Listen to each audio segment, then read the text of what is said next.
Hey guys, tonight we begin with the grim, dangerous and not so glamorous world of medieval assassins. Those shadowy figures who crept through castle halls and darkened alleys to change history with a blade and a whisper. While Hollywood makes them look cool, the truth is, being a medieval assassin seriously sucked. So before you get comfortable, take a moment to like the video and subscribe, but only if you genuinely enjoy what I do here. And let me know in the comments where you're tuning in from and what time it is for you. It's always fascinating to see who's joining us from around the world. Now, dim the lights, maybe turn on a fan for that soft background hum, and let's ease into tonight's journey together. Let's be clear, no one in medieval times woke up and said, "You know what? I'd like to stab a nobleman in the throat for 12 silver coins and the honour of hiding in a barrel for 3 days." Becoming an assassin wasn't a career path. It was more like a last stop on the life went horribly wrong train.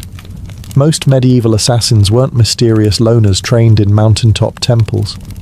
They were desperate peasants, disgraced soldiers, ex-thieves with decent aim, or people so far off society's radar they could kill a man and still not be noticed in the census. If you were well off, you didn't become an assassin. You hired one. If you had a title, land, or even a goat to your name, you were in management. But if you'd just escaped debtor's prison, had a reputation for solving problems, and could sneak into a tavern without being seen, congratulations. Someone, somewhere, was about to slide a coin purse across the table and whisper a name, and that name wasn't a fun one. You weren't asked to take out Bob the quiet turnip farmer. It was usually a corrupt baron, a bishop with too much gold, or someone with 12 bodyguards and a moat. The pay? Tempting. The job? Horrifying. But by the time someone considered it, they had nothing left to lose. No family, no future, and definitely no dental plan. Plus, let's not forget the absolute lack of job perks. No pension, no glory, no evenings off. You couldn't exactly hang up a shingle that said, "Quiet eliminations by appointment." You just had to stay quiet, move fast, and never ever tell anyone what you did for a living, especially not loudly over ale at the inn. "Oh yeah, I'm a travelling carpet seller. The stains? Die." So yes, nobody dreamed of being a medieval assassin. They landed there because the world chewed them up and spat them out wearing a hood and holding a rusty dagger. You weren't the hero. You weren't even the villain. You were the footnote that made everyone nervous, and probably didn't live to enjoy the coin. Let's burst the first myth wide open. Medieval assassins didn't train under candlelight in some hidden monastery with wise mentors and inspirational flute music in the background. There was no montage, no teacher, no pep talk. If you learned anything, it was by not dying the first few times you tried. Most assassins weren't trained professionals. They were desperate amateurs with a decent sense of direction and the ability to climb quietly without sneezing. If you had military experience, great. That meant you knew how to hold a knife properly.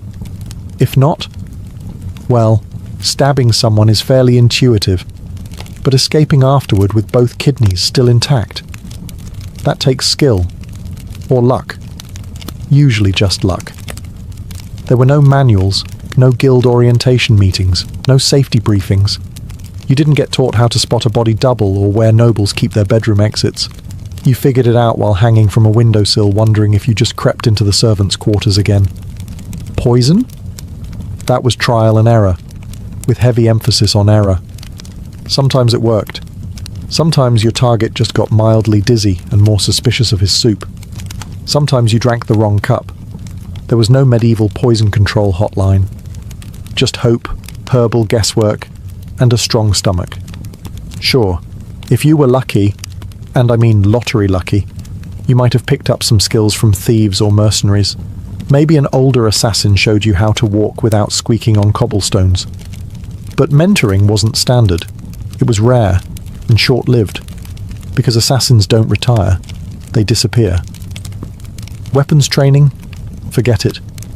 You weren't carrying a broadsword. You had a dagger you stole off a guard, maybe a garrote if you were feeling fancy, and whatever else fit under your cloak without jingling. So no, you weren't some shadowy martial arts master. You were a guy with calloused hands, quiet footsteps, and a deeply unhealthy relationship with alleyways.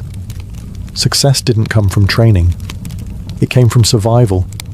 You learned how to kill by doing it. Quickly, sloppily, then vanishing before anyone could sketch your face and tack it to a church door. In short, your education was brutal, practical, and offered zero graduation ceremonies. Just bruises, bloodstains, and the creeping realization that you were very much on your own. Let's talk about why you became an assassin in the first place. Coin. Cold, heavy, jangly, deliciously spendable coin. The promise of it is what got you into this. But the reality, you got paid in lies. When someone hires an assassin, they don't want a long-term relationship.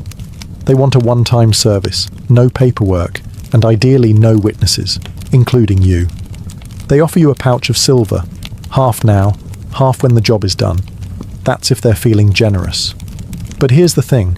When the job is done is code for after we verify you didn't mess it up, or make us look bad, or leave a trail that leads back to us, or survive long enough to tell anyone about it. So, you do the job. You sneak through shadows, risk your life. Maybe kill a baron in his sleep. Not pretty, not poetic. And when you return... Ah, yes, about that payment. The client fled, terribly sorry. Or worse, they try to kill you. A knife to the gut is cheaper than a bonus. And even when you do get paid, it's never quite enough. Not for the risk, not for the blood, not for the 3 days you spent hiding in a haystack with fleas and moral regret. You get a handful of coins, a curt nod, and a reminder, you were never here. Also, fun fact, some contracts were fake, political traps. You'd be told to assassinate someone dangerous, only to find out it was a decoy with guards waiting. Congratulations, you just walked into a sting operation with your name already carved on the gallows. And even when the deal was real, you couldn't exactly go to court and file a complaint. Your Honour, I'd like to sue Lord Edmund for breach of assassin contract. The only court you'd see was the one where you were the exhibit. So you learned to take what you could, demand payment up front, and trust absolutely no one. Not even the greasy little scribe who swore this job would change your life. It did, mostly by shortening it. Being an assassin meant living on broken promises and vanishing before they broke you. So you've taken the job. You've been lied to about the pay. You're probably going to die. Now let's talk gear. Forget the fantasy novels and sneaky video games.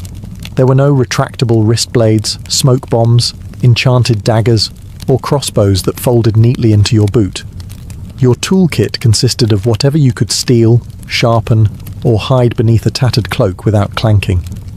If you were lucky, and I mean found a gold coin in a dead man's shoe, lucky, you had a good dagger.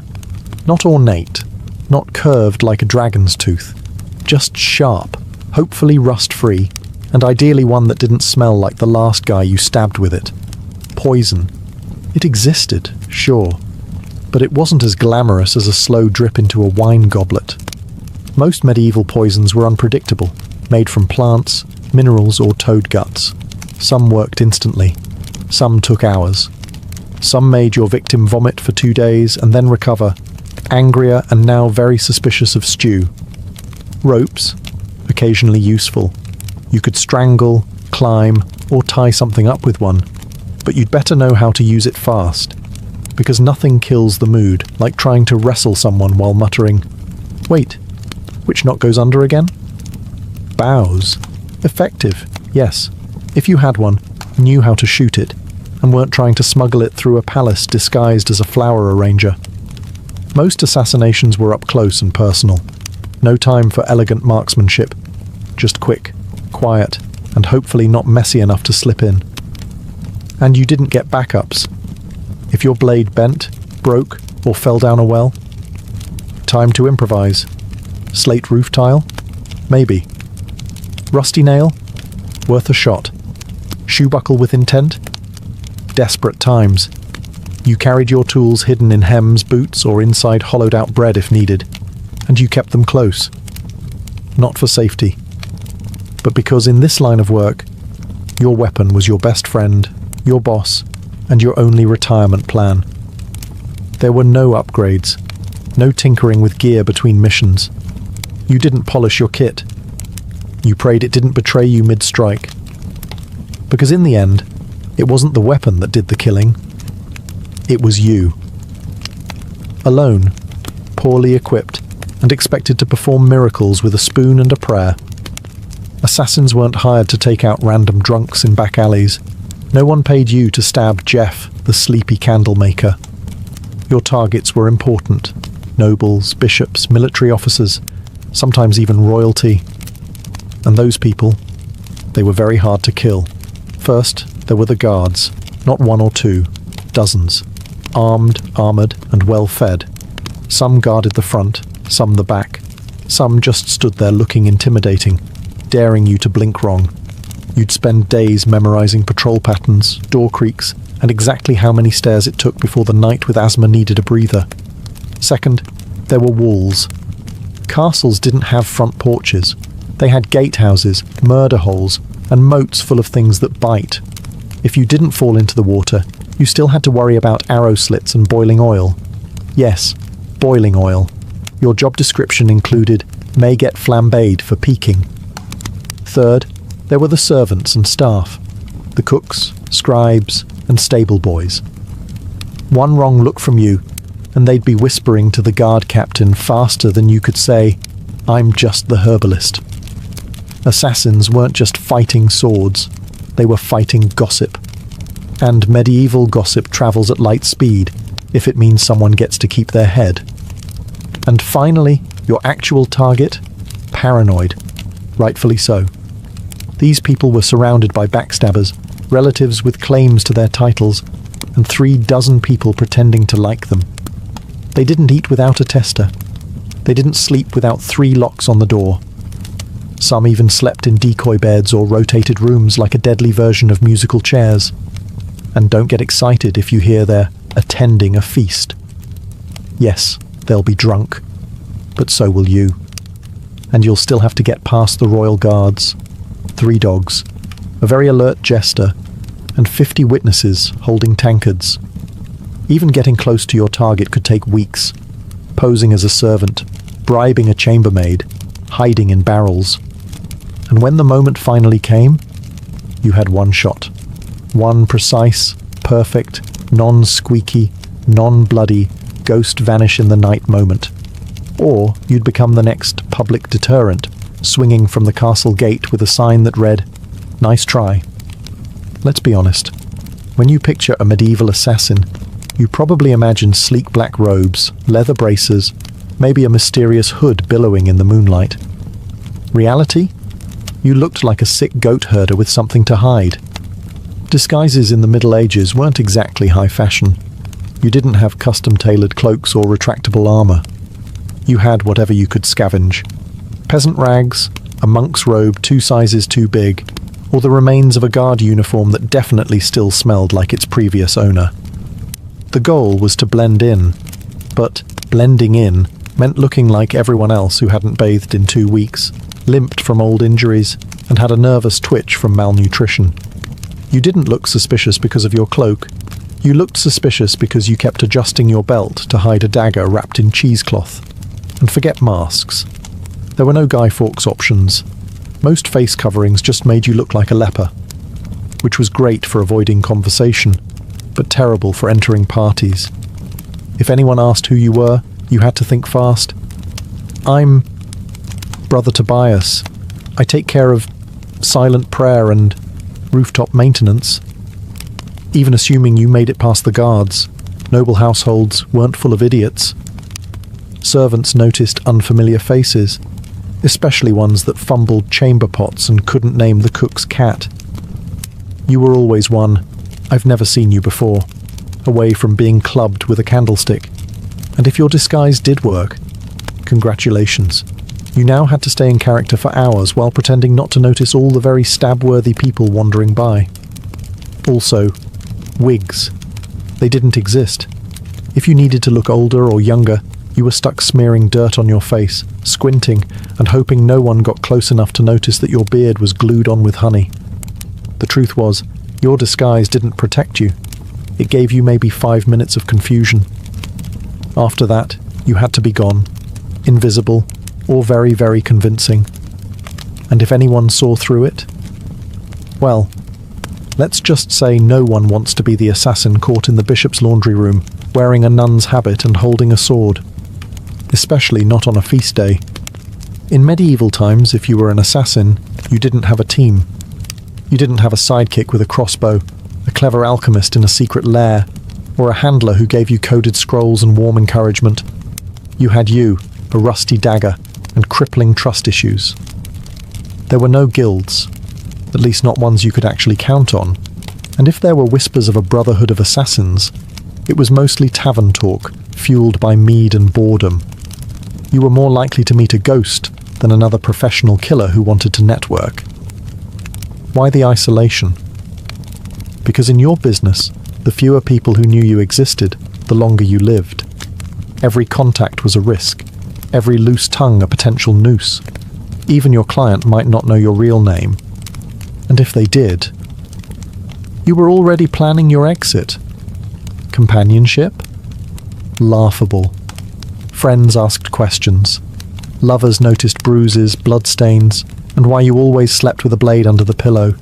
You couldn't settle down. You couldn't afford to. One mistake, one person recognizing you in a market, and your whole life turned into a sprint for the nearest sewer grate. Even fellow criminals kept their distance.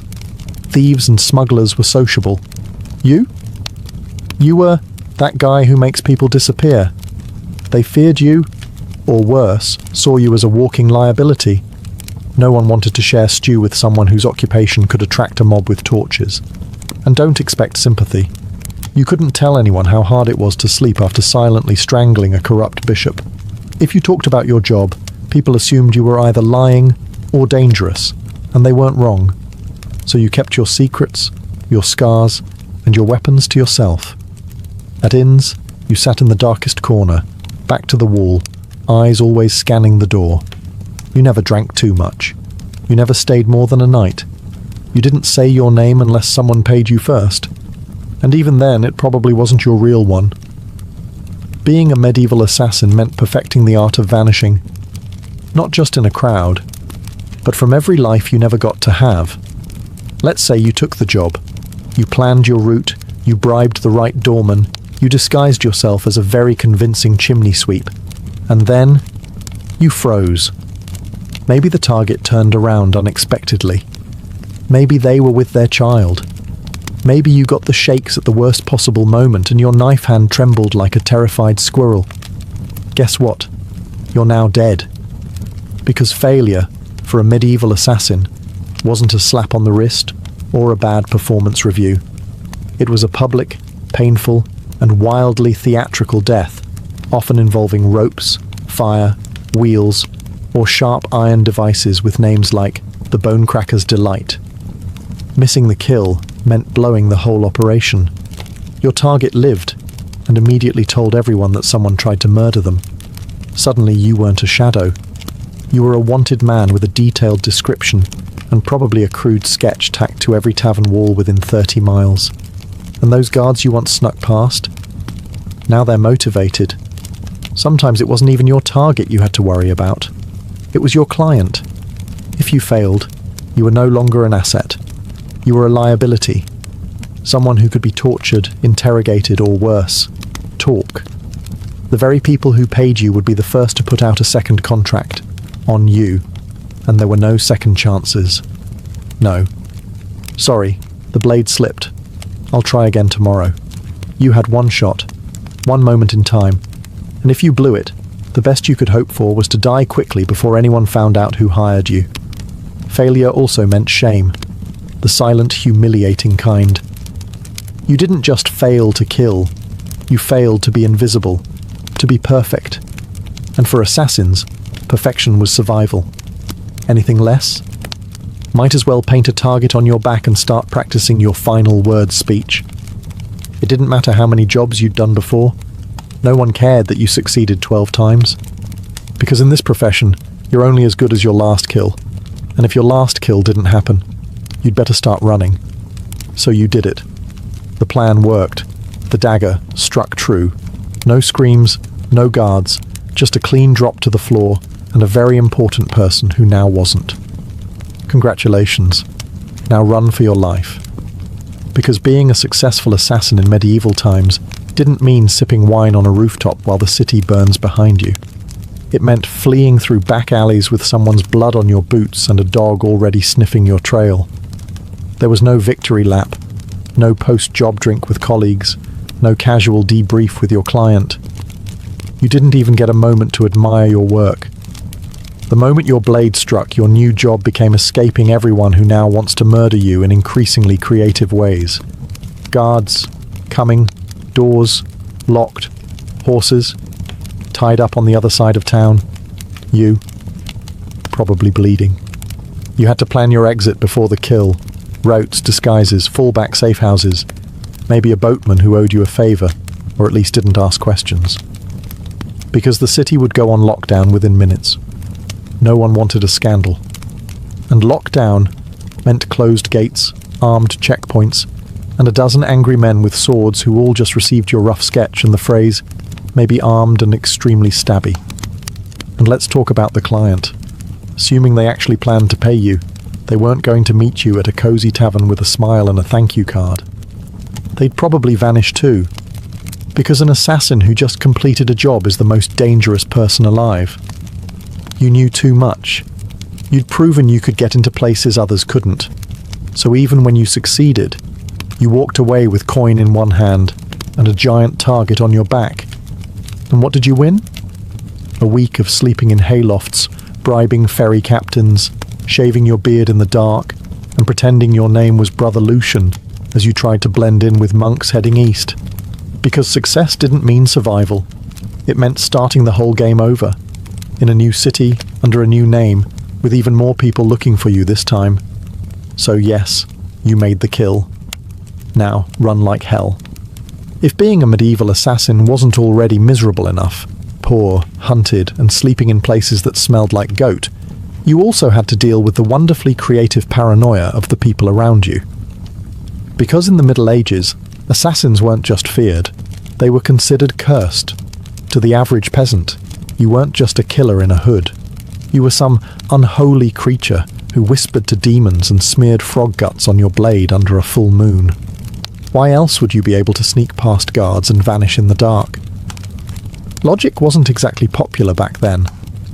But superstition? Oh, that was everywhere. Some believed assassins could shapeshift. Others claimed you were invisible unless bathed in holy water. One popular tale suggested assassins made pacts with forest spirits and could breathe death through walls. Imagine walking through a village and hearing a woman mutter, "Don't make eye contact, he might hex the baby." Even your tools were suspect. Carrying a dagger, clearly it was forged in a cursed forge. Using poison, that wasn't chemistry, that was witchcraft, and you probably stirred it with a severed toe under a blood moon. You'd think this fear might help you. After all, people avoided you, right? But the reality was worse. Superstitious mobs don't hesitate. They don't ask questions. They throw stones, set fires, and shout things like, "Burn him before he calls lightning." Your reputation made people overreact. The second someone died unexpectedly, illness, accident, choking on a chicken bone, someone would whisper, maybe it was a shadow man. Maybe it was him. You could be hunted just for existing in the same village as a suspicious death. That meant you had to keep moving. Always. Stay too long, and suddenly a priest is ringing a bell while 5 angry farmers hold pitchforks like they've been waiting for this moment their entire lives. And heaven help you if you were caught with anything remotely weird. Dried herbs, strange coins, or even a foreign accent. That's all it took for someone to shout "sorcerer" and light a torch. In a world that believed monsters wore human faces, being too quiet, too clever, or too fast made you a threat. And in medieval logic, threats had to die, quickly, and preferably on fire. Poison. the assassin's weapon of elegance. A quiet kill, no mess, no screaming, no steel on bone, just a sip, a stagger, a sigh. And done. That's the theory. In practice, poisoning someone in the Middle Ages was like trying to win a bar fight with herbal tea and a bad attitude. First off, poisons weren't reliable. You didn't have access to purified cyanide or a neat little pill labelled fast-acting doom. You had plants, mushrooms, minerals, maybe the occasional toad. You had to gather, grind and pray. And even then, it might just give the target a stomachache and a renewed commitment to his anti-assassin guard team. There was no scientific measurement. You didn't dose precisely. You eyeballed it. A pinch too little, and the noble just vomits and cancels dinner. A pinch too much, and you die from exposure before the first course is served. Also, medieval kitchens were chaotic. You couldn't just waltz in and season the soup with nightshade. You had to bribe or impersonate a cook, sneak in while no one was watching, or, worst of all, try to poison a meal that would go through 3 tasters and a dog. Yes, a dog. And if your victim was a noble, they didn't just eat food, they treated it like a military operation. Meals were tasted, blessed, and sniffed by everyone from the steward to the jester. By the time the food hit their plate, it had passed through more security than a royal wedding. Even assuming you did it, you slipped in the poison, it wasn't detected, and the target actually ate it. The next part was wildly unpredictable. Some poisons took hours. Some took days. One minute your mark is laughing at a joke, the next he's clutching his stomach and demanding to see his astrologer. And if they survived, guess who they'd blame? Not the cook, not the taster. You, the quiet man with the herbal knowledge and twitchy eyes. So poisoning wasn't efficient. It was risky, slow, and full of variables, none of them in your favor. And if you were caught, you didn't get a quick death. You got interrogated, with tools, until you confessed to poisoning everyone from the Duke to the dog. You'd think that if you successfully changed the course of history by removing a tyrant, sabotaging a royal bloodline, or silencing a political threat, someone would remember your name. Nope. You were an assassin. That meant your name was never meant to be remembered. At best, you were a rumor. Some hooded figure, a foreigner with cold eyes, or the quiet man who never finished his ale.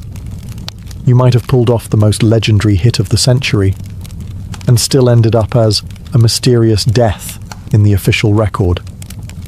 In fact, that was the point. Your client didn't want a story. They wanted plausible deniability. The fewer people who knew who did it, the safer they were, and the less likely they were to end up poisoned by their own assassin. So your name was buried the moment the job was done, if you even used a real one. You didn't sign your work. You didn't brag. You didn't keep trophies. You didn't exist outside the moment of the kill. And if someone did know your name, that was a loose end. And in your profession, loose ends had a very short shelf life. And forget about honor. There were no medals for silence. No stone monuments for the man who stopped a war with one dagger in the night. If a noble wanted a statue, they commissioned one for themselves. You got a wooden box, an unmarked grave, or if things went really badly, a head on a spike labelled traitor. Sometimes your name was known only so it could be cursed. You'd become a whispered warning. Don't cross the king. Remember what happened to Lord Ulrich? Yes. And the man who did it? Gone. Like a ghost. That was your legacy. Not fame. Not fear. Just absence. You weren't supposed to leave a mark. You were supposed to vanish. And if you stuck around long enough to be known, that was a fatal mistake. Because in the medieval world, heroes got remembered. Assassins got erased. So you survived. You got the job done. You even managed to get paid. A miracle in itself. Now all you have to do is lay low, keep your head down, and trust that your client will honor the deal and protect your identity. Right? Wrong. Because in the world of medieval assassination, there was one rule even more sacred than Don't get caught. Never trust anyone, especially the person paying you. Your client, be they a noble, a merchant, or a bishop with ambition and very loose morals, didn't hire you out of respect. They hired you because they needed something awful done, and you were the sharpest tool in the shadows. Once the job was complete, you became a liability. You knew too much. You knew who wanted who dead, when, why, and possibly how much they were willing to pay for it. That made you dangerous, not just to their enemies, but to them. So what did they do? They ghosted you. They denied they ever met you. Or worse, they sent someone else after you, to clean up, to tie off the contract with something sharper than ink. There were even cases where clients double-booked, hiring one assassin to do the job and another to kill the first one immediately after. No refunds, just reduced risk. And if you dared try to blackmail a client, threaten to expose them, that was bold. And also your final mistake, because powerful people in the Middle Ages didn't negotiate with assassins. They crushed them. If your client had a shred of honor, a rare species indeed, you might get paid and left alone. But even then, you'd still have to assume they were watching you, from a distance, with someone already sharpening steel and memorizing your walk. You were the secret that couldn't talk, the shadow that couldn't stay. Even success wasn't enough to earn trust. Because in their eyes, if you killed once, you could kill again. And no one, not even the person who hired you, wanted to be next. Let's say, somehow, you beat the odds. You survived the kills, the lies, the poisonings, the betrayals. You outlived your enemies, your employers, and probably your own sense of morality. Now what? You retire? Absolutely not. Because in medieval times, assassins didn't get retirement plans. There were no farewell banquets, no quiet cottages by the sea, no pensions paid in gold coins and grateful whispers. You didn't fade into a peaceful life. You vanished, or you died. Often both. The problem was simple. You were never safe. Even if you walked away from the job, your past didn't. You had too many secrets in your head, too many names in your memory, and too much blood on your hands. People didn't want you retired. They wanted you forgotten, which usually meant buried. And even if no one came after you, and that's a big if, you had to live with the constant fear that someone might. That a new assassin, young and eager to prove himself, had just received a contract for a shadowy figure who used to be someone dangerous. So you changed your name. Again. You moved to a village where no one asked questions. You faked a limp, sold herbs, pretended you once worked as a guard. But even then, you didn't sleep well. You avoided crowds. You always sat facing the door. You kept your dagger under the floorboard, next to the pouch of coins you never touched, because it still smelled like the man you earned it from. And you couldn't trust yourself either. Years of silent killings and quick escapes did something to your brain. Every knock on the door made you flinch. Every stranger on the road might recognize you. You stopped dreaming. Because dreaming was dangerous. You couldn't love. You couldn't relax. You couldn't laugh too loud. You lived like a ghost pretending to be a man. The truth was, there was no end game for a medieval assassin. Just a slow, cold fade into obscurity, always moving, always watching, until one day you slipped into the dark and no one noticed. And maybe that was the best you could hope for. By now you've probably figured it out. Being a medieval assassin wasn't darkly romantic. It wasn't noble. It wasn't even all that profitable. It was a grim, thankless, short-lived career, wrapped in blood-stained linen and followed by a crowd of people who wanted you dead. You wouldn't last. Not a week. Maybe not even a day. Because you'd start with the wrong assumptions. That you'd be sleek, in control, a whisper in the dark. But what you'd really be is cold, hungry, and one bad guess away from the noose. You'd slip into town, cloak pulled tight, ready for action, only to discover that your target moved locations, The guards are drunk but trigger-happy, and the stable boy you paid for information just sold you out for a mug of ale and a piece of bread. You'd freeze at the wrong time, stab the wrong guy, get spotted by someone's maid who once saw your face near the chapel, and suddenly you're not a shadow, you're the problem. Then what?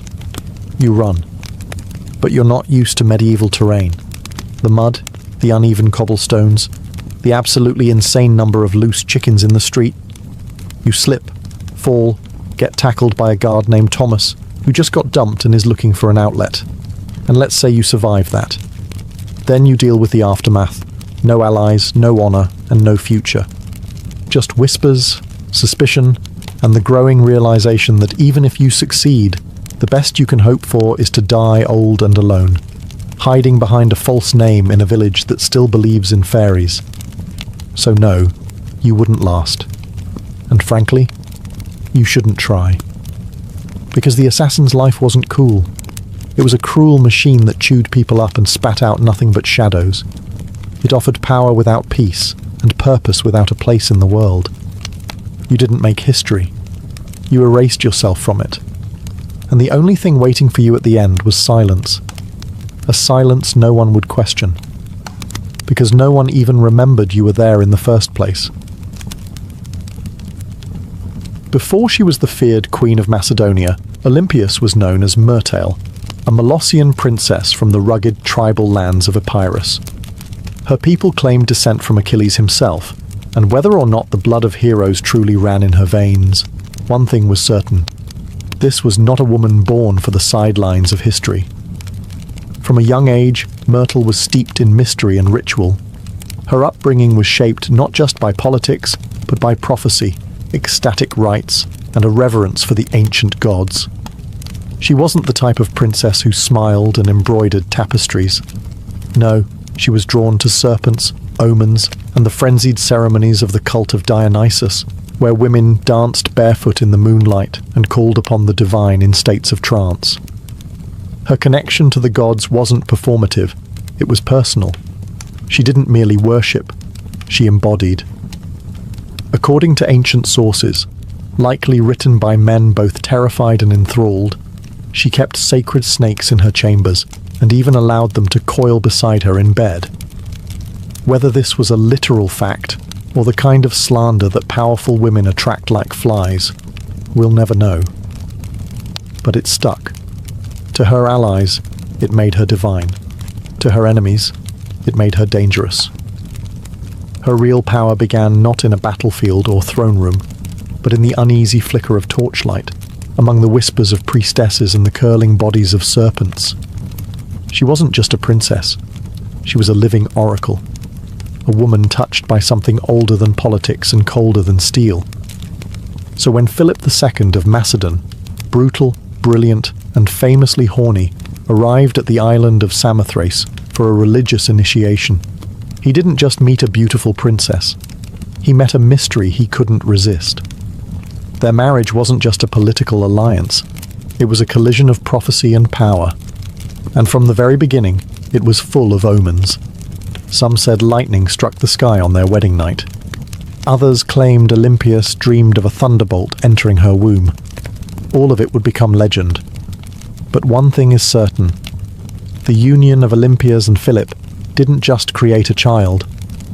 It created Alexander the Great. And she intended to shape his destiny from the very first breath. Olympia's marriage to Philip II was not the fairy tale one might expect for a queen who would one day birth an empire. From the beginning, it was a combustible mix of prophecy, pride, and paranoia. Philip, ruthless, charismatic, and already collecting wives like trophies, married Olympias around 357 BCE. She was likely just a teenager, but she wasn't naive. She saw in Philip a man whose ambition matched her own, and perhaps even a divine match for her spiritual destiny. Macedon wasn't exactly an easy kingdom to walk into. It was a land of iron and ambition, where kings were killed by cousins and brothers, turned into rivals overnight. But Olympias, the priestess of Epirus, walked in with her head held high and eyes already on the crown. Their marriage was rocky from the start. Philip, for all his political genius, was not built for monogamy. He would go on to marry multiple women, often for alliances, always for power. But Olympias wasn't one to sit quietly in the shadows. She held her own court, maintained her own alliances, and was known to turn to oracles and rites to divine her future, and perhaps Philip's fate.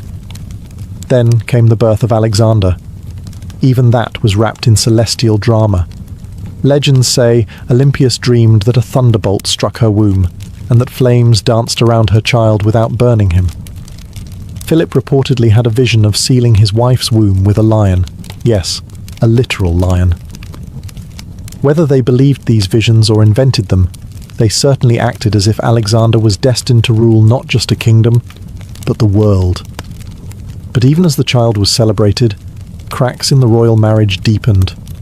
Olympias resented Philip's other wives, especially his Macedonian bride Cleopatra Eurydice, whom he married later in life. This was more than a domestic issue. It was a threat. Cleopatra was Macedonian-born, and any son she bore would be purer in the eyes of the local nobility. A direct threat to Alexander's future. Olympias saw it clearly. The palace wasn't just a home, it was a battlefield, and she would use every snake, dream, ritual, and whisper she had to make sure her son wasn't just remembered, but crowned. She was no longer Myrtle. She was Olympias now, and no one would take her son's throne without facing her wrath.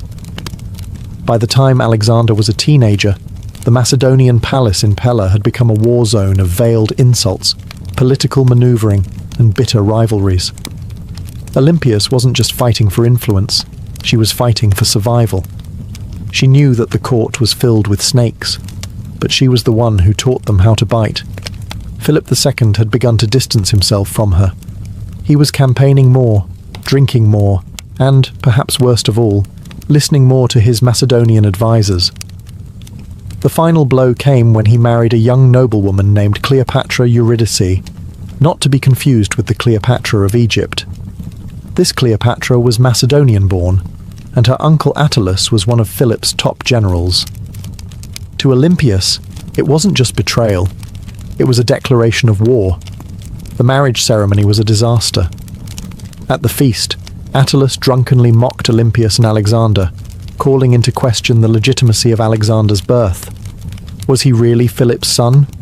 Or was he the child of a god, as Olympias liked to claim? It was meant as an insult, but Olympias seized the myth. Let them whisper. Let them believe her son was touched by Zeus. It made him untouchable. Alexander stormed out of the feast. Olympias left Macedon entirely, retreating to Epirus. But her exile was not defeat. It was strategy. In her homeland, she was still royalty. She could gather support, whisper in ears, and watch as Philip's palace began to rot from within. She didn't need to be physically present to be dangerous. Then came the shockwave. Philip was assassinated at his daughter's wedding, just as he was about to invade Persia, just as he was on the verge of crowning himself not just king of Macedon, but potential emperor of the known world. The question that echoed through every marble corridor and torchlit hall was the same. Who did it? Was it Pausanias, the jilted bodyguard who carried out the act? Was it the result of court intrigue? Was it Alexander himself? Or, whisper it softly, was it Olympias? No one could prove it. No one dared. But many believed it. After all, within days, Cleopatra Eurydice and her newborn child were dead. Murdered, some say, by Olympias herself. The serpent had returned to the palace. And now, nothing stood between her son and the throne. With Philip dead and Macedon in mourning, or confusion, Olympias made her move. While others scrambled to understand the chaos, she acted, swiftly, brutally, decisively. First, Cleopatra Eurydice, the young Macedonian queen and rival wife, was eliminated. According to chilling accounts, Olympias didn't just have her killed. She made her death symbolic, public, humiliating. Some say Cleopatra was forced to hang herself after watching her infant daughter be murdered. Others claim Olympias had the child thrown onto a funeral pyre. What's agreed upon is this: no mercy was shown. Olympias understood what many mothers in ancient courts refused to accept. In a royal palace, mercy is a liability. A rival child, no matter how small, is a future war, and Olympias was done playing defence. With Cleopatra and her bloodline erased, she could turn her attention to securing Alexander's throne. Her teenage son, bold, brilliant, already trained by Aristotle, was declared king without serious opposition. But don't be fooled. It wasn't just his charisma or his father's legacy that made it possible. It was Olympias. She knew which generals to threaten, which nobles to flatter, and which enemies to quietly remove. She wasn't just protecting her son's rise, she was engineering it. Alexander himself didn't always approve. He reportedly disapproved of the violence against Cleopatra's family, but he also didn't stop it, because deep down he knew what Olympias had always known: power demands blood. And in Macedon, bloodlines were both a blessing and a curse. With her son now king, Olympias began to recede slightly from public life. But this was no retirement. She simply shifted from open strikes to whispered influence. As Alexander prepared to launch his conquest of Persia, she remained behind, not as a passive queen mother, but as the spiritual guardian of his destiny. She sent him sacred relics, consulted oracles, and performed rituals on his behalf. To Olympias, her son's mission wasn't just military, it was divine. Alexander wasn't going to war, he was fulfilling prophecy. And as long as she drew breath, no rival, Macedonian, Persian or otherwise, would derail that divine plan. She had crowned her son. She had cleansed the palace. Now she would guard his empire. From behind the curtain, with teeth bared. As Alexander marched east to conquer the known world, Olympias remained behind in Macedon, a queen without a throne, but not without power. Her official title was Queen Mother, but make no mistake, she ruled in all but name. Though regency was technically handed to Antipater, one of Alexander's trusted generals, Olympias refused to be sidelined. She wrote letters to her son constantly, advising, warning, sometimes chastising him. These weren't the sweet letters of a doting mother. They were political briefings, laced with oracles and venom. And Alexander, thousands of miles away, read every word. She reminded him who his true enemies were. She questioned the loyalty of his companions. She criticized his fascination with Persian customs, his choice of wives, and his flirtation with calling himself a god. No one else dared say these things to him. But Olympias was never afraid to speak as a mother, or a priestess of divine will. Back in Macedon, Antipater grew increasingly resentful. Olympias undermined him at every turn. She used her status, her religious authority, and her family ties to stir opposition against him. She had influence in Epirus, in Thessaly, and among the aristocracy. She could spread rumours like wildfire, and with Olympias, a whisper could be deadlier than a sword. Meanwhile, her letters to Alexander became more urgent. She warned him of Antipater's ambition, painting him as a second Philip, ready to betray and usurp. Whether she truly believed it or simply feared losing her grip, she kept pressing her son to act. Alexander, however, hesitated. He needed Antipater to keep order in Greece while he fought in Asia. And so, the rift between mother and general widened. Olympias watched. She waited. But beneath her religious robes and maternal concern, she was growing impatient. She hadn't endured years of palace warfare to be ruled over by an old soldier.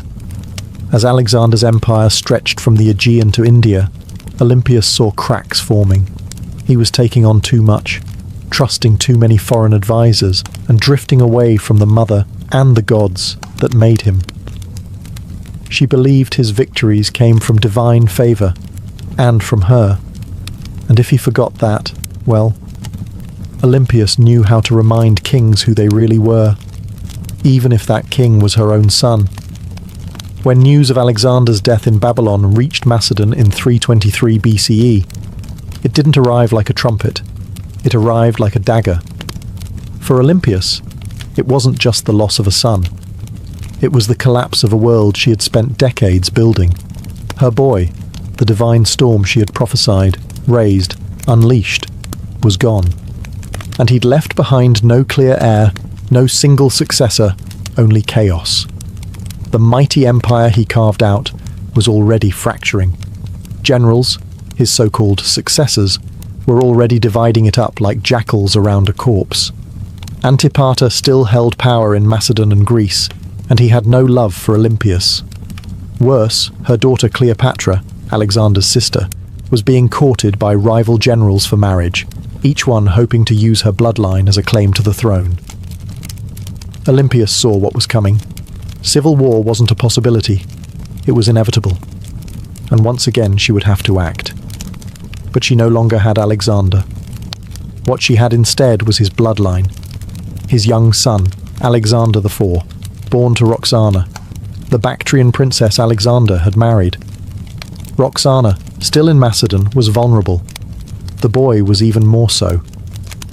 Olympias recognized that the infant was now the last true piece of her son's legacy, and that made him a target, but it also made him a weapon. She allied herself with Roxana and the boy, determined to protect them and use the child's birthright to stake her own claim in the political battlefield. But the tide was turning. The generals who once bowed to Alexander had no interest in kneeling to his widow or his mother.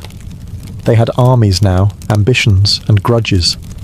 Olympias didn't flinch. She'd faced snakes, traitors and kings. A few warlords with crowns and stolen spears wouldn't scare her. So she plotted. She waited.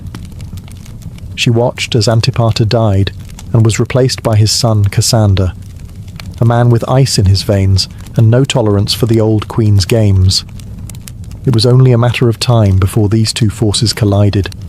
The serpent mother of Alexander and the cold-eyed usurper who wanted her buried.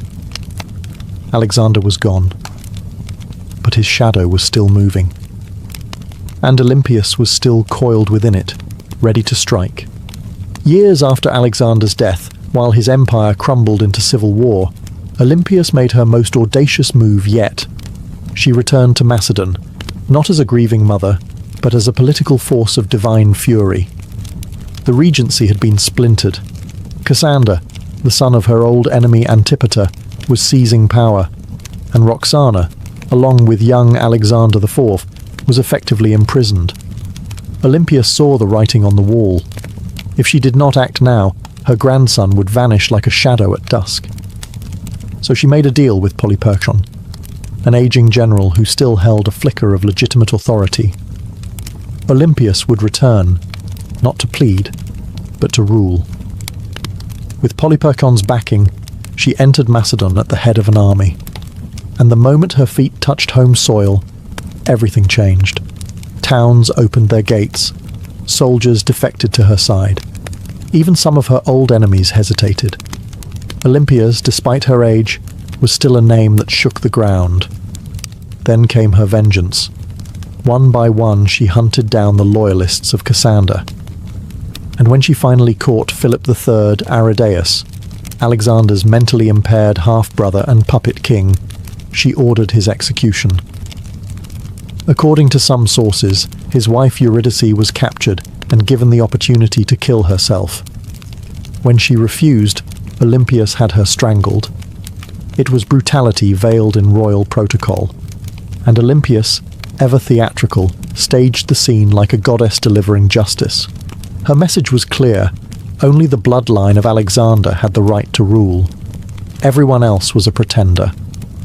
For a brief, burning moment, Olympias held the kingdom in her grip.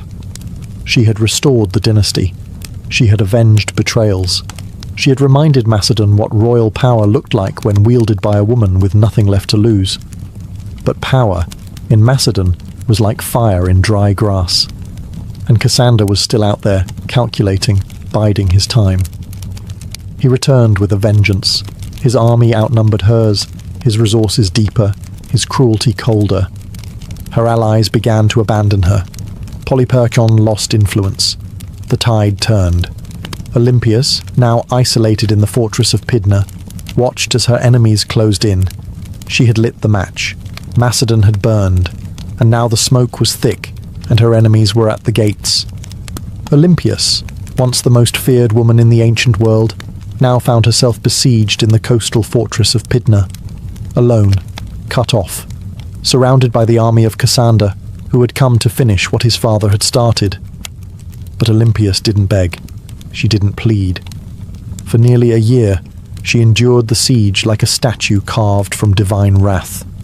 Food ran short. Disease crept in. Allies vanished. Yet within the fortress walls, she maintained the same unshakable presence that had once shaken kings. To the very end, she carried herself not as a prisoner, but as the mother of a god. Cassander, ever cautious, hesitated. He knew killing Olympias was dangerous. Even now she carried a myth around her like armor. She was still the mother of Alexander the Great. To strike her down might seem like blasphemy, so he offered her safety. Surrender, he said, and her life would be spared. Olympias knew better. She had seen too many royal promises turn to ash. Still, hunger was no longer just a discomfort. It was death. Her garrison broke. Her followers surrendered. And Olympias, unbending until the very end, was finally handed over to her enemies. Cassander didn't kill her himself. That would have been too simple and too merciful. Instead, he turned her over to the families of those she had executed during her brief return to power. Let them decide her fate. They condemned her to death. But here's the catch. When the executioners came, no one dared strike the first blow. Olympias stood tall, regal, silent, eyes fixed on them like an oracle staring through smoke. These were Macedonians. They had grown up hearing of her rituals, her visions, her snakes. They had once cheered her son as a living god. And now here she stood, a frail old woman cloaked in myth, and not a single man had the courage to swing the sword. So Cassander sent others, foreigners, outsiders, people who had no memory of her power, only orders to follow. And thus Olympias was finally struck down, not with ceremony, not with dignity, but with silence. Her death marked the end of Alexander's bloodline in any meaningful power, and with it, the final ember of an empire founded on divine ambition was snuffed out. But even in death, Olympias left behind a shadow, and history would never forget the Serpent Queen. Olympias died not on a throne but in the dust, unarmed, abandoned, and executed by the very people she once ruled. But history is strange. It does not always favour the ones who die in silk sheets. Sometimes it remembers those who went down hissing. And Olympias was never meant for quiet history. In life, she had wielded motherhood like a sword and prophecy like a shield. She wasn't just the mother of Alexander the Great. She was one of the architects of his rise. Without her, there is no myth of the divine child.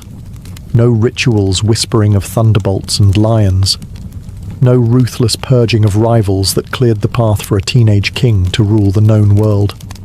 Olympias didn't just give birth to an empire, she defended it with claws. Yet even among the ancient world's most ruthless dynasts, Olympias stands apart. She didn't command armies in the field like Cleopatra, or ride into battle like Boudicca. Her battlefield was subtler and colder. It was a world of poison goblets, political marriages, priestesses, and oracles. She understood the power of fear, and even more importantly, she understood the power of belief. She made people believe her son was divine, and she may have believed it herself. Her enemies branded her a murderer, a witch, a manipulator, and they weren't wrong. Olympias was all those things, and more. She was the product of a brutal world that respected cunning far more than kindness, and she learned early that mercy was a luxury queens couldn't afford. In the centuries that followed, she was both vilified and mythologized. Some called her a villain, others a visionary. But no historian, ancient or modern, could call her irrelevant. She haunted the legacy of Alexander like a phantom, always in the background, always just behind the curtain, and maybe that's exactly where she belonged. Not as a tragic mother or a footnote in a king's story, but as a story unto herself. The woman who wrapped herself in prophecy, slept beside snakes, and outlived gods. Olympia's bones turned to dust long ago, but her legend endures. In every tale of ruthless queens, in every whisper of blood-born destiny, in every empire built on myth, she is still there, coiled in the dark, waiting. On the sun-bleached island of Crete, just a few miles south of the modern city of Heraklion, lies a ruin that feels more like a dream than a real place. Stone corridors snake in all directions, rooms twist and double back, staircases lead nowhere. It's easy to lose your sense of direction even today. This place is Knossos, the heart of Minoan civilization, and the supposed inspiration for one of the most enduring myths in human history, the labyrinth of the Minotaur. But before there was a legend, there was a palace unlike any other. Built around 1900 BCE and expanded over centuries, Knossos wasn't just a royal residence, it was an entire city under one roof. Covering nearly 150,000 square feet, it featured over 1,000 rooms, light wells, storage magazines, shrines, workshops, and what may have been the first flushing toilets in history. It had running water, multi-story apartments, and an intricate system of air circulation. This wasn't a primitive fortress. It was an architectural masterpiece. To modern archaeologists, Knossos looks like organized chaos. To ancient visitors, it probably felt like magic. The man who brought Knossos into modern awareness was British archaeologist Arthur Evans. In the early 1900s, Evans excavated the site and quickly became convinced that this was the origin of the Greek labyrinth myth. The layout was disorienting, the architecture deeply symbolic, and everywhere he turned, he found motifs of bulls, painted on walls, carved into stone, or sculpted into tiny golden charms. The bull, after all, was sacred to the Minoans. Evans even went so far as to name the civilization after the mythic king Minos. Whether Minos was real or not, his legend became inseparable from the ruins. But here's the twist. No one's found a literal labyrinth. No underground maze, no prison chambers, no half-man monster. What we have instead is something far more mysterious. A city designed in loops, wings and layers, deliberately difficult to navigate. And the deeper you go, the more the lines between history and mythology blur. So the question remains, was the Minotaur born from these walls, or was the palace itself the monster? Knossos may not give up its answers easily, but it's very good at making us ask the right questions. The myth is as famous as the ruin. A monstrous half-man, half-bull, trapped in a labyrinth so complex that no one who entered ever found their way out. Only Theseus, the Athenian hero, managed to kill the beast and escape, thanks to a ball of thread and the cunning of Princess Ariadne. But where did this story come from? And why a labyrinth? The earliest versions of the myth speak of King Minos, the powerful ruler of Crete, who demanded tribute from Athens in the form of 7 boys and 7 girls each year. These unfortunate souls were fed to the Minotaur, a creature born from divine punishment and shame. The Minotaur, locked in an underground maze, symbolized the dark underbelly of power, something savage hidden behind grandeur. To ancient Greeks, Crete had long been a land of wealth, mystery, and fear. Its seafaring people, the Minoans, were seen as both elegant and alien. Their rituals involved bull leaping, their artwork depicted strange gods, and their palaces were unlike anything on the mainland. To a visiting Greek from 1000 BCE, Knossos might have felt like another world. The bull itself was sacred in Minoan culture. Frescoes show young men and women vaulting over charging bulls in ritual displays. Horns of consecration, stylized bull horns, appear on rooftops and altars. Combine this with a palace that feels like a maze, and the ingredients for a legend begin to stir.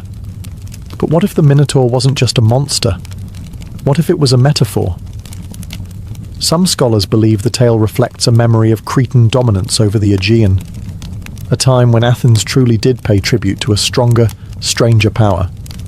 The labyrinth could symbolize the political entrapment of weaker states, and the Minotaur, the raw, terrifying force behind Minoan rule. Others argue it's more psychological, the labyrinth as the unconscious mind, the Minotaur as our hidden urges, and Theseus, the hero, walking bravely into the darkness, guided only by the thread of memory.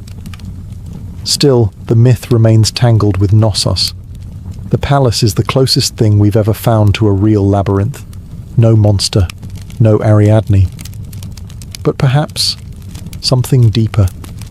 Not just a myth echoing through history, but a history that was asking to become myth. Long before Athens raised its marble temples or Sparta sharpened its spears, there was the Minoan civilization, one of the earliest advanced societies in Europe. They ruled not through conquest, but through trade, art, and what seems like an almost supernatural command of architecture. At the heart of their power stood Knossos, a palace that wasn't just a seat of royalty, it was a hub of culture, ritual, and economy. The Minoans flourished from around 2600 to 1400 BCE. Based on Crete, they developed a sprawling trade network that reached Egypt, Mesopotamia, the Levant, and even the distant shores of Spain. Their ships cut through the Mediterranean like silent arrows, ferrying pottery, saffron, bronze, and luxury goods. They didn't build vast armies. They built relationships, and that, more than weapons, made them rich. What's most striking about Minoan culture is how different it was from their later Greek successors. Their artwork celebrated nature, animals, and flowing human movement, not war or divine punishment. Frescoes show dancers, dolphins, and athletes vaulting over bulls. Even their goddesses are different. Powerful, bare-breasted figures often holding snakes, symbols of fertility, transformation, or protection. At the center of it all was Knossos, not a fortress on a hill, but a complex in a fertile valley. It had no massive defensive walls, suggesting the Minoans either felt secure on their island, or projected enough power to make defense unnecessary. Their confidence was architectural. Multi-story buildings, colonnaded courtyards, and advanced plumbing systems hinted at a society far ahead of its time. And yet, for all their sophistication, the Minoans left behind no deciphered written records. Their primary script, Linear A, remains unreadable to this day. We don't know what they called themselves. We don't know what their kings believed, what prayers they spoke, or what truly happened behind the walls of Knossos. All we have are their ruins, their art, and their influence, absorbed later by the Mycenaeans and echoed in Greek myths. The Minoans were not just builders of palaces, they were architects of mystery.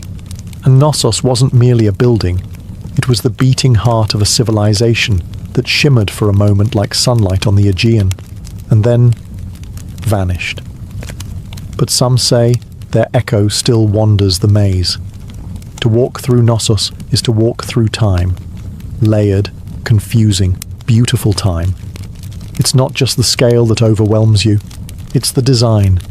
Rooms lead to rooms, corridors split and vanish, light wells cut through the heart of the building, stairs spiral into shadows, or emerge suddenly into sunlit courtyards. Nothing moves in a straight line. It's not hard to see why ancient visitors might have whispered, "Labyrinth." Knossos wasn't just a palace, it was a living organism.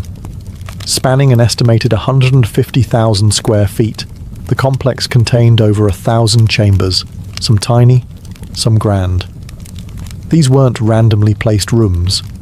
They were purpose-built. Workshops, storage spaces, shrines, apartments, and throne rooms, all arranged around a large central courtyard that may have hosted public ceremonies or bull-leaping rituals. The palace was built on multiple levels, up to 4 or 5 stories tall in places, using natural slopes and artificial terraces. To navigate it without getting lost, you'd need memory, instinct, or a thread like Theseus.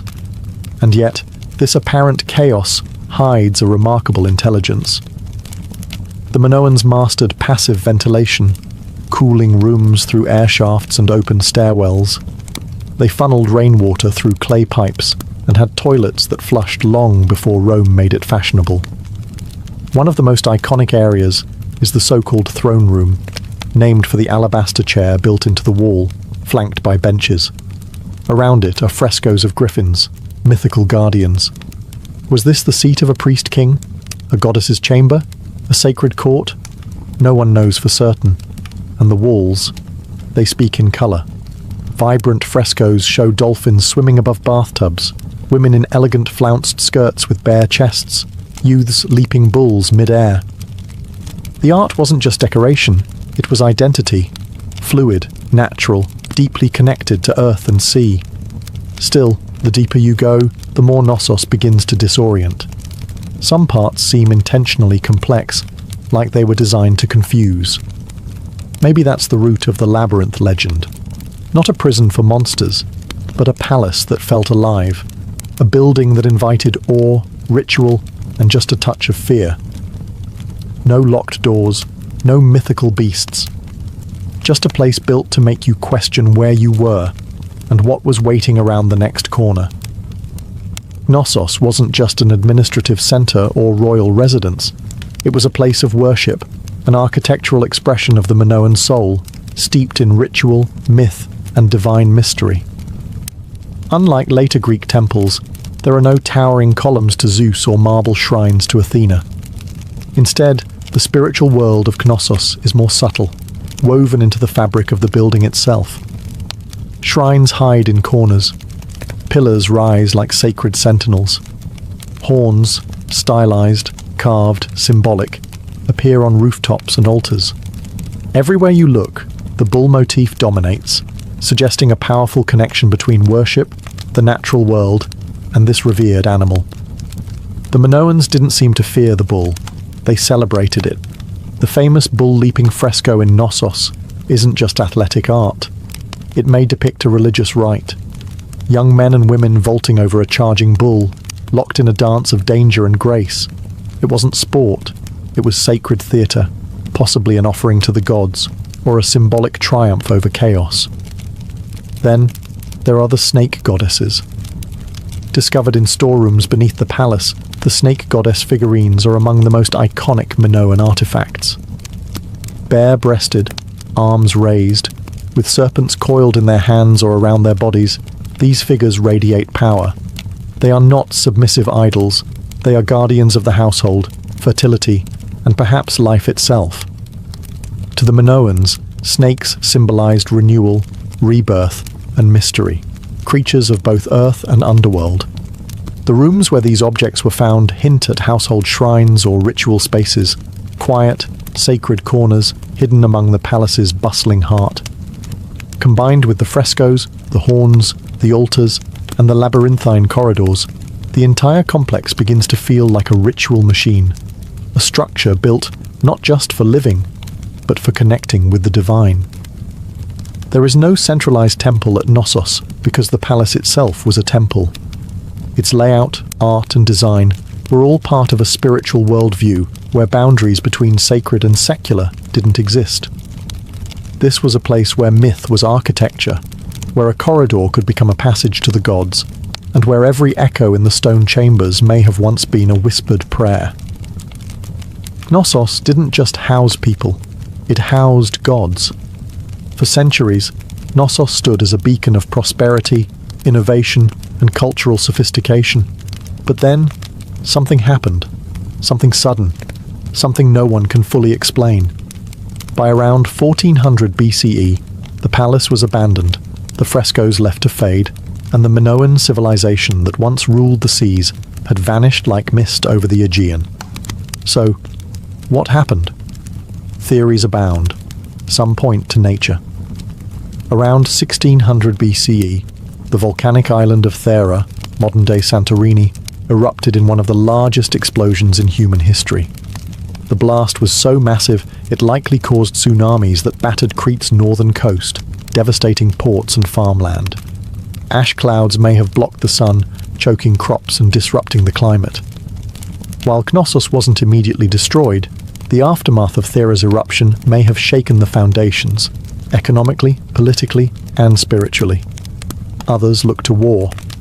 By 1450 BCE, the rising power of the Mycenaeans, mainland Greeks, may have taken advantage of Minoan weakness. Archaeological evidence suggests Knossos was reoccupied briefly, but the culture had changed. The art became more martial. Linear A, the Minoan script, was replaced with Linear B, used by Mycenaean scribes.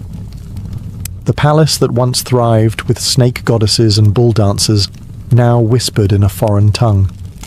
Some scholars believe the Mycenaeans didn't invade in a single conquest, but gradually absorbed the island, first through trade, then influence, and finally, rule. Others argue that internal collapse, a civil uprising, political instability, or the failure of the elite may have contributed just as much. What's striking, though, is how little violence is evident in the ruins. There are no charred skeletons, no signs of mass slaughter. Knossos didn't fall with a scream. It fell with a whisper. The great palatial system simply stopped. The rooms went quiet, the rituals ended, and nature slowly crept back in. By the time Homer sang of Crete in his epics, Knossos was already ancient myth, a memory tangled in stories of kings, monsters, and labyrinths. And maybe that's fitting, because what killed Knossos wasn't just eruption or invasion. It was time, and the way all great things, no matter how beautiful, eventually vanish beneath the weight of new empires. But the bones remain, and if you listen closely, the maze still hums beneath the earth. For thousands of years, Knossos lay buried beneath the Cretan soil, just another mound of stone lost to time. Its name forgotten, its myths distorted, its walls swallowed by olive groves and dust. That is, until one man decided to chase a legend.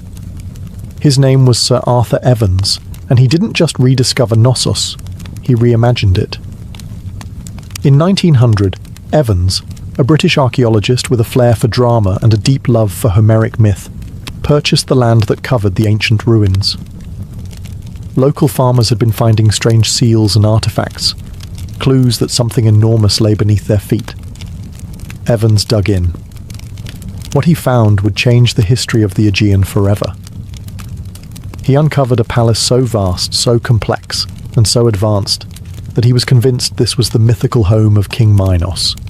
The frescoes, the horns, the sheer architectural strangeness of the site, it all pointed in his mind to one thing: the labyrinth. Evans wasn't just an archaeologist, he was a storyteller, and sometimes a controversial one. He named the people who built Knossos the Minoans after Minos. He interpreted symbols, reconstructed frescoes, and restored parts of the palace using reinforced concrete, a move that has drawn both praise and criticism. Some call it visionary, others call it vandalism. Because what you see today at Knossos is partly ancient ruin and partly Edwardian imagination. Still, Evans did what no one else had dared. He brought Knossos back to life. He gave Europe a glimpse into a Bronze Age world far older than classical Greece, a civilization of art, mystery, and maritime elegance. He also unearthed the still undeciphered Linear A script, opening new questions about language, literacy, and the limits of our historical understanding. But Evans did more than excavate stone. He resurrected a myth and forced historians to reckon with the fact that behind the legend of the labyrinth was something real, something complex, something very human. A palace that felt like a maze, a civilization that slipped into shadow, and a man who peeled back the earth, only to discover a story far stranger and more beautiful than he had imagined. Knossos had slept for 3,000 years. Evans rang the bell that woke it up. Walk through Knossos, and you're not just walking through architecture, you're walking through a language of symbols. Frescoes, carvings, patterns, they're everywhere. But the Minoans didn't leave us a Rosetta Stone. Their primary script, Linear A, remains undeciphered. So instead of reading their thoughts, we must see them, painted across plaster, carved into walls and hidden in patterns. What exactly were they trying to say? The art of Knossos is unlike anything in the ancient world. There's no obsession with warfare, no rows of kings or battle-hardened heroes. Instead, we find nature, leaping dolphins, blooming lilies, birds in flight, and sacred bulls. The humans are lithe, elegant, and often dancing or performing rituals. Even in scenes that suggest danger, there's rhythm and beauty. The Minoans weren't chronicling conquests. They were celebrating life, cycles, and possibly cosmic order. The most iconic symbol, though, is the double axe, or labris. Found throughout Knossos, in shrines, on frescoes, even etched into stones, the double axe is believed to be a religious symbol, possibly tied to female divinity or celestial cycles. Some suggest the very word labyrinth might derive from labrise, making the labyrinth not a maze at all, but a house of the double axe, a sacred space, not a trap. Then there are the horns of consecration, stylized bull horns placed atop walls and altars. These may have been religious markers, separating sacred space from the mundane. Combined with frequent depictions of bulls and bull-leaping rituals, it's clear the animal had deep spiritual significance. Whether it represented nature, fertility, chaos, or a divine presence, no one agrees. But the bull is everywhere. Even the layout of Knossos may have symbolic meaning. Some archaeologists believe it was built not just for function, but to mirror celestial or seasonal patterns. Its winding corridors and nested rooms could represent a journey. Through life, through death, through the underworld. A spiritual maze, not a physical prison. But without a deciphered script, every theory walks a thin line between insight and imagination. The Minoans spoke in symbols, not stories, and so we're left to interpret. What is Knossos saying? We hear the rhythms, we see the images, but the meaning? That remains just out of reach, like a thread unraveling into myth. Knossos is a ruin, yes, but it doesn't feel dead. Walk its corridors today and you'll sense something humming just beneath the surface. Not ghosts, not gods, but echoes of myths, of lives, of questions that refuse to go away. Thousands of years after its fall, Knossos still holds us in its maze. Tourists wander its halls, archaeologists dig for answers, and writers spin new tales inspired by its shadow. The Minotaur may be myth, but the feeling of the labyrinth is real. We don't know who ruled Knossos. We don't know the names of its kings, queens, or priests. We don't know the prayers they whispered, or the laws they lived by, but we know they loved beauty. We know they worshipped nature. We know they understood balance between architecture and art, between ritual and reality, and we know they were the first. Before the Parthenon, before Rome, before the Hebrew temples or the Persian palaces, there was Knossos, a palace that was also a city that was also a temple that may have also been a story, because perhaps that's what the labyrinth really is, not a prison, not a puzzle, but a narrative carved in stone, a myth in architectural form. The legend of the Minotaur didn't arise from nothing. It came from this place, from the confusion of its corridors, the reverence of its bull rituals, and the awe it inspired in generations who tried to make sense of it.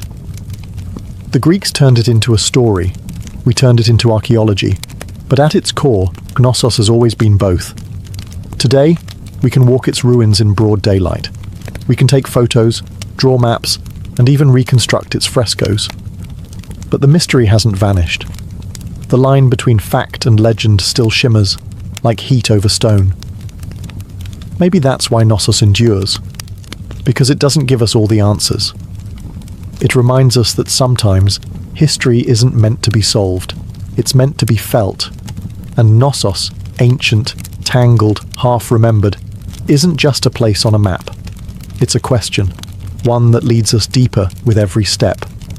And like Theseus, we're all still following the thread. Ancient engineers knew exactly what they were doing. The earliest rams were handheld. Teams of soldiers simply lifted a tree trunk and smashed it against enemy defenses like frenzied lumberjacks. But over time, the battering ram evolved.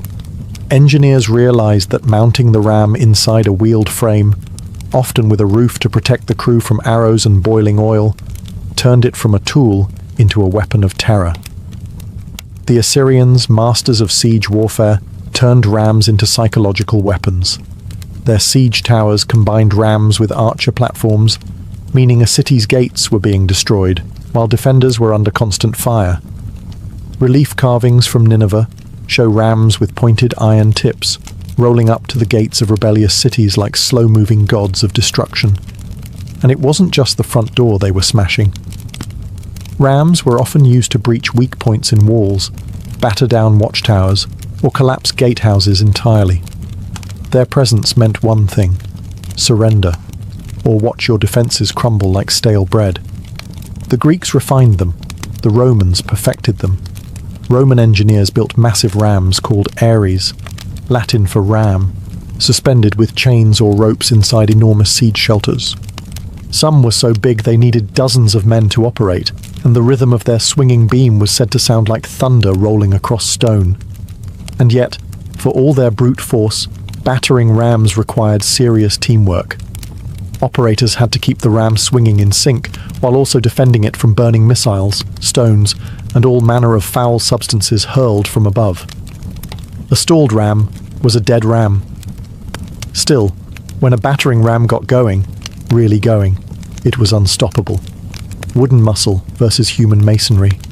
It was ancient physics, weaponized, and it was only the beginning of how engineers would make walls weep. If the battering ram was the brute, the catapult was the tactician. Where rams smashed close up, catapults attacked from a distance, launching not just stones, but psychological dread. They were the first real artillery pieces in military history, and they revolutionized siege warfare by weaponizing physics in ways that felt almost magical to the enemy. The earliest catapults emerged from the Greek world around the 4th century BCE, a product of brilliant minds who wanted to add range and momentum to warfare. Dionysius I of Syracuse, a tyrant with a taste for cutting-edge violence, commissioned the first torsion-powered catapults, devices that used twisted bundles of sinew or hair as tension springs. These weren't slingshots for giants. They were precise instruments of siege terror. The genius lay in their mechanics. Engineers figured out that by twisting ropes tightly, often made from animal sinew, they could store enormous amounts of potential energy. When released, this force could hurl stones, javelins, or even flaming projectiles hundreds of meters. The two main types evolved quickly: the ballista, which launched massive bolts like a giant crossbow, and the stone-throwing catapult, which lobbed boulders over walls or directly at fortifications. Then came the Roman engineers, who never met a Greek idea they couldn't improve. They built catapults that could be broken down, packed onto carts, and reassembled on site, portable siege engines for professional armies. Some Roman catapults could fire 60-pound stones at incredible speeds, capable of tearing through wooden gates, battlements, and occasionally unlucky soldiers. Catapults weren't just about destruction. They were about spectacle. Ancient generals used them to send messages, sometimes literally. Corpses were launched over walls to spread disease and fear. Severed heads were lobbed into besieged cities to shatter morale. In one chilling case, diseased bodies were fired into enemy territory as an early form of biological warfare. But catapults had their flaws. They were heavy, required skilled crews, and could be rendered useless by bad terrain. Still, when set up properly, they could batter a city into submission from a safe distance. And for the first time in history, cities realized their thick stone walls didn't just need to withstand a ram, they had to survive the skies. Because now, destruction came flying. If the catapult was clever, the trebuchet was majestic. Towering, creaking, and terrifying, it was the undisputed king of medieval siege warfare. When one appeared on the battlefield, it wasn't just a weapon, it was a statement. It said, "Your walls mean nothing." Unlike its tension-powered cousins, the trebuchet relied on gravity. At its core was a simple principle: a long swinging arm mounted on a sturdy frame, with a heavy counterweight on one end and a sling on the other. Raise the weight, let it drop, and the arm would whip around, flinging the sling and its deadly payload in a high arc over enemy defences. It was controlled destruction, precise, predictable, and devastating. The origin of the trebuchet can be traced back to earlier traction models used by the Chinese as early as the 4th century BCE, where manpower replaced counterweights. But the counterweight trebuchet, the version that would rewrite siege warfare in Europe and the Islamic world, emerged in the 12th century, possibly through Byzantine or Muslim intermediaries. Once Europe got its hands on the design, it spread like wildfire through castles and crusades. The power was astonishing. A well-built trebuchet could launch 300-pound projectiles over 300 meters. Stones the size of furniture would crash into towers, pulverize walls, or crater enemy morale. But the real magic was in the arc. Unlike catapults, trebuchets could hurl projectiles over walls with finesse. This meant they weren't just smashing defences. They were hitting courtyards, barracks, and supply depots inside. And it wasn't just stones. Trebuchets hurled everything: diseased animals, burning pitch, pots of lime to blind defenders, even messages, or insults, wrapped around rocks. One legendary account from the siege of Stirling Castle in Scotland tells of Warwolf, a trebuchet so massive that the enemy surrendered before it was even fired. The king refused to accept the surrender, just so he could test the machine. But for all its destructive glory, the trebuchet wasn't fast. It took hours to build, minutes to reload, and demanded skilled engineers. Still, no other siege weapon combined range, force, and psychological horror quite like it. It was the medieval version of a slow-motion hammer from the heavens. And when that counterweight dropped, cities held their breath. While catapults launched from afar and battering rams smashed the gates, siege towers took a more personal approach. They rolled right up to the enemy's front door and dropped off armed invaders. Imagine a wooden skyscraper on wheels, covered in wet hides to prevent fire, bristling with archers and spearmen. That was the siege tower, the ancient equivalent of an armoured personnel carrier and a mobile fortress in one. And when one of these started rumbling toward your city walls, you knew that the real fight was about to begin. Siege towers weren't subtle. They were big, bold, and terrifyingly effective when used properly. The Assyrians may have been among the first to deploy them in the 9th century BCE, but it was the Greeks, and especially the Hellenistic kingdoms, that took the design to theatrical extremes. During the siege of Rhodes in 305 BCE, the Macedonian general Demetrius built a 9-story tower called the Helepolis, or Taker of Cities. It was over 100 feet tall, equipped with catapults, covered in iron plates, and moved by thousands of soldiers. It also broke under its own weight, but the ambition, unmatched. The logic behind siege towers was simple. Walls only work if you can't get over them. Siege towers eliminated that advantage by creating an elevated platform from which attackers could descend onto the battlements, bypassing gates and scaling ladders. From the top deck, archers could rain death down onto defenders, while troops on the lower levels prepared to board. But these towers weren't invincible. They were slow, vulnerable to mud, and prime targets for defenders with fire arrows, rolling boulders, or even sabotage terrain. Smart defenders would dig ditches, flood moats, or build secondary inner walls, known as counterscarp defences, just to stop a tower's approach. Still, when they worked spectacularly.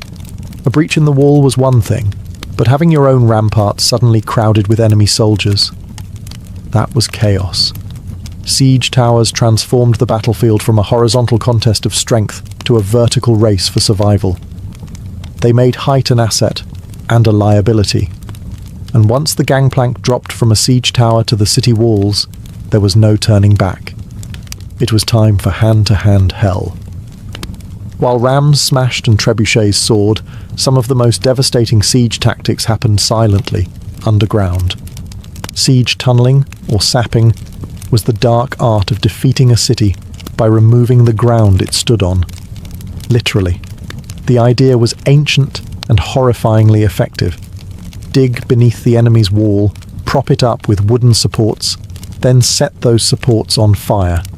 When the timbers burned away, the tunnel collapsed, taking the foundation of the wall with it. One moment, your city stood strong. The next, a massive section of the outer wall crumbled like stale bread. This method didn't look glorious. There were no grand engines or thunderous launches. But tunneling was the slow, invisible killer of fortress warfare. The Assyrians practiced early versions of it, but the technique reached full maturity with the Greeks, Persians, and later medieval European armies. During the siege of Plataea in 429 BCE, the Spartans attempted tunneling beneath the walls, only for the defenders to dig counter-tunnels and intercept them mid-dig, turning the soil into a knife-fight nightmare. This defensive tactic became known as countermining, and it added an eerie element to siege warfare. Imagine soldiers digging in pitch black, hundreds of feet beneath the earth, listening for the sound of enemy picks. The moment they heard tapping, they'd race to intercept, often resulting in violent, claustrophobic skirmishes fought by torchlight with knives and shovels. There was no glory in it, just terror, suffocation, and dirt. But when undermining worked, the results were catastrophic. One of the most infamous examples came in 1212 during the siege of Rochester Castle in England. King John's forces tunnelled beneath the southern wall, packed the mine with pig fat, and set it ablaze. The supports collapsed, bringing down the entire tower above. The defenders were stunned, and soon after, surrendered. By the 13th century, siege engineers became specialists in identifying weak foundations, measuring the soil's behaviour, and planning collapses with terrifying precision. They were geologists and demolitionists rolled into one. And though tunnelling required time, labour, and a bit of madness, it proved one truth about siege warfare.